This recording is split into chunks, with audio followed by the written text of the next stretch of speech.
Hello friends, welcome to easy study. दोस्तों, easy study लेकर के आ गया है कक्षा 12वीं राजनीति शास्त्र के इंपॉर्टेंट क्वेश्चन का सेट। जी हाँ दोस्तों, यह इंपॉर्टेंट क्वेश्चन का सेट है।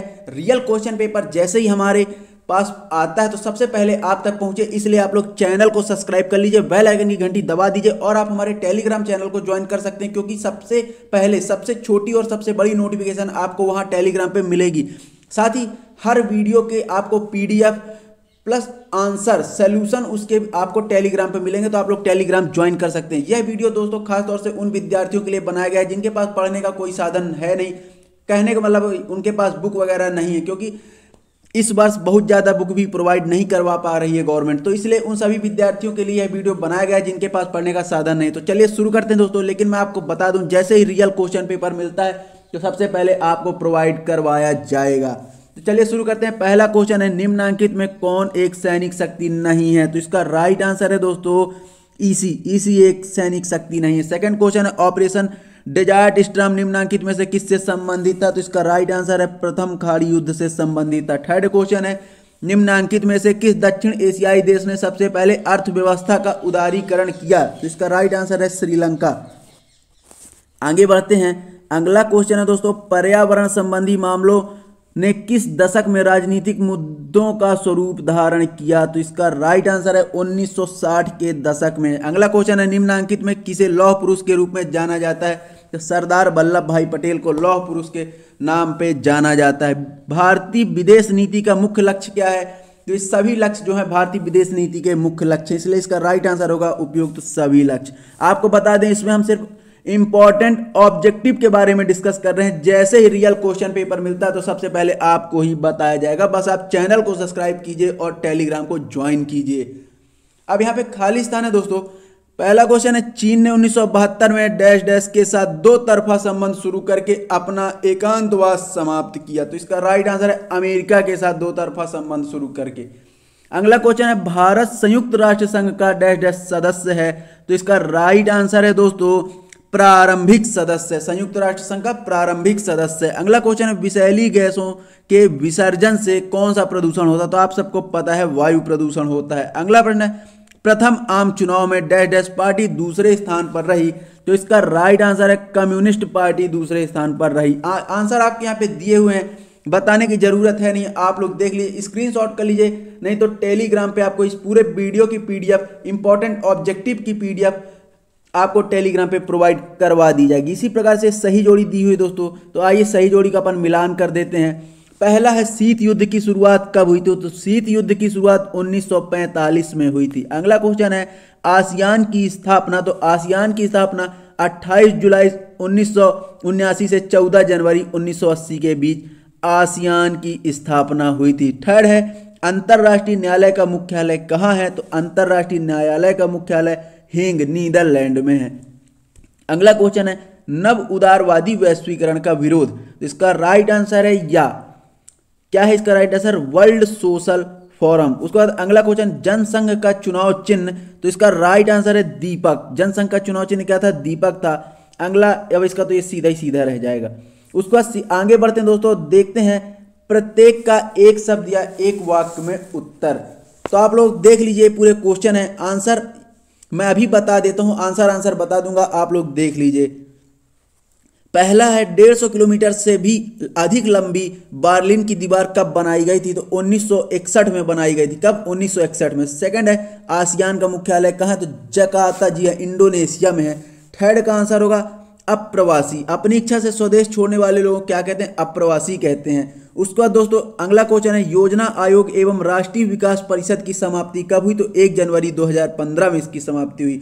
अगला क्वेश्चन दोस्तों, पीवी नरसिम्हा राव सरकार ने चुनाव आयोग को बहुसदस्यीय बनाने का निर्णय क्यों लिया? तो इस 1974 के बिहार आंदोलन इसका सबसे बड़ा कारण था। आगे बढ़ते हैं दोस्तों, कुछ और देखते हैं। तो ये फिर से रिक्त स्थान की पूर्ति आ गई। तो आप लोग देख सकते हैं, ऑपरेशन इराकी फ्रीडम में / देशों की सेना सम्मिलित थी। तो कहा कि 40 से अधिक देशों की सेना इसमें सम्मिलित थी। सार्क का मुख्यालय कहाँ? काठमांडू, नेपाल में है।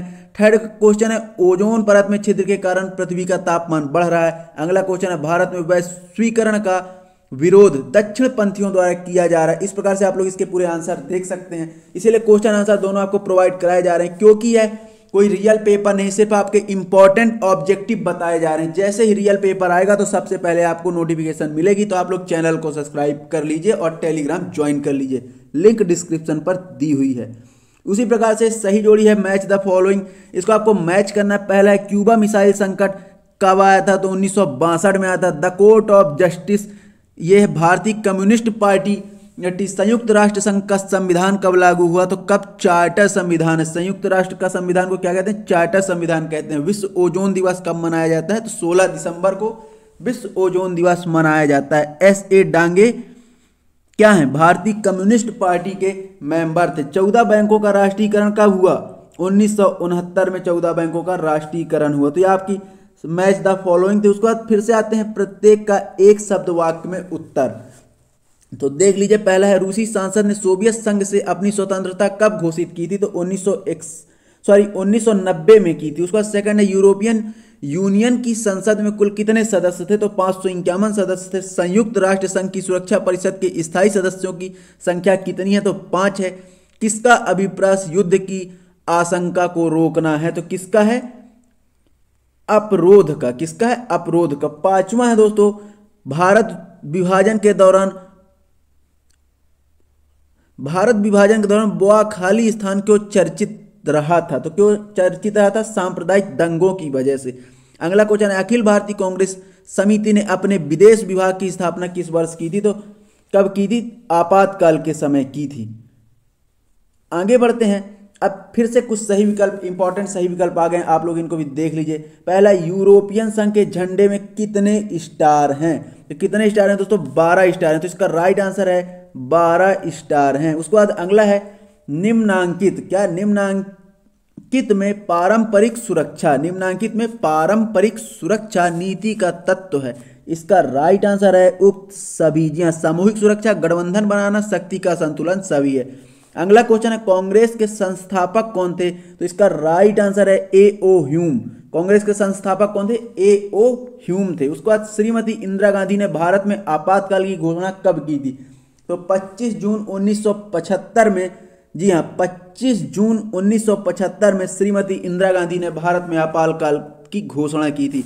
उसके बाद कुछ और क्वेश्चन देख लेते हैं दोस्तों। अगला है निम्नांकित में कौन सा दक्षिण एशियाई देश नहीं है, तो इसका राइट आंसर ये आपको दिया हुआ है कि कौन सा नहीं है, मालदीव नहीं है। इसका राइट आंसर आपको दिया हुआ है मालदीव। उसके बाद अगला क्वेश्चन है कोविड-19 की शुरुआत निम्नांकित में से किस देश से हुई, तो आप सबको पता है, बच्चे को पता है कि इसका राइट आंसर चीन है। विदर्भ प्रदेश क्षेत्र किस राज्य का प्रदेश है, तो विदर्भ किस राज्य का प्रदेश है, मध्य प्रदेश का प्रदेश है। निम्नलिखित में गुटनिरपेक्ष आंदोलन के प्रमुख नेता कौन थे, तो इसका राइट आंसर है पंडित जवाहरलाल नेहरू। अगला क्वेश्चन है सूचना अधिकार आंदोलन की शुरुआत राजस्थान के भीम तहसील से कब शुरू हुई, इसका राइट आंसर है 1984। जी इसका राइट आंसर है 1990। जी हाँ, इसका राइट आंसर है 1990। उसके बाद ये कुछ और रिक्त स्थान है, तो आप लोग इनको देख लीजिए, स्क्रीनशॉट कर लीजिए दोस्तों। आपको बता दें कि यह इंपॉर्टेंट ऑब्जेक्टिव राजनीति शास्त्र कक्षा 12वीं 8 के हैं। जैसे रियल क्वेश्चन पेपर मिलता है सबसे पहले आप तक पहुंचाया जाएगा। तो आप लोग ये इसके फटाफट से स्क्रीनशॉट कर लीजिए, क्योंकि इंपॉर्टेंट है, कहीं से कुछ भी आ सकता है। उसके बाद ये देखिए प्रत्येक का एक शब्द या एक वाक्य में उत्तर है, आप लोग इसका भी स्क्रीनशॉट कर लीजिए। इसीलिए मैं थोड़ा सा रुक जाता हूँ, क्योंकि आप लोग अच्छे से स्क्रीनशॉट कर लीजिए। उसके बाद से कुछ हैं सत्य असत्य, इनके भी आप स्क्रीनशॉट कर लीजिए। आगे बढ़ते हैं, फिर से वही कुछ रिक्त स्थान आ गया कि शीत युद्ध शब्द का सर्वप्रथम प्रयोग कब किया, तो बर्नार्ड बारूस ने किया था। किसने किया था, बर्नार्ड बारूस ने किया था। उसके बाद यूरोपियन यूनियन का उदय कब हुआ था, तो मैनचेस्टर संधि के फलस्वरूप इसका भी क्या हुआ था, उदय हुआ था। इस प्रकार से आप लोगों के क्वेश्चन है, आप लोग इनके स्क्रीनशॉट कर लीजिए फटाफट। जैसे ही रियल क्वेश्चन पेपर मिलता है तो सबसे पहले आप तक इजी स्टडी प्रोवाइड करवाएगा। तो आप हमारे टेलीग्राम चैनल को ज्वाइन करके रखिए, क्योंकि वहाँ लेटेस्ट अपडेट आपको सबसे पहले प्रोवाइड कराई जाती है। सबसे पहले लेटेस्ट अपडेट पाने के लिए आप टेलीग्राम ज्वाइन कर सकते हैं। तो दोस्तों मिलते हैं नेक्स्ट वीडियो में, तब तक के लिए बहुत बहुत धन्यवाद। आप लोग ऑब्जेक्टिव देख सकते हैं।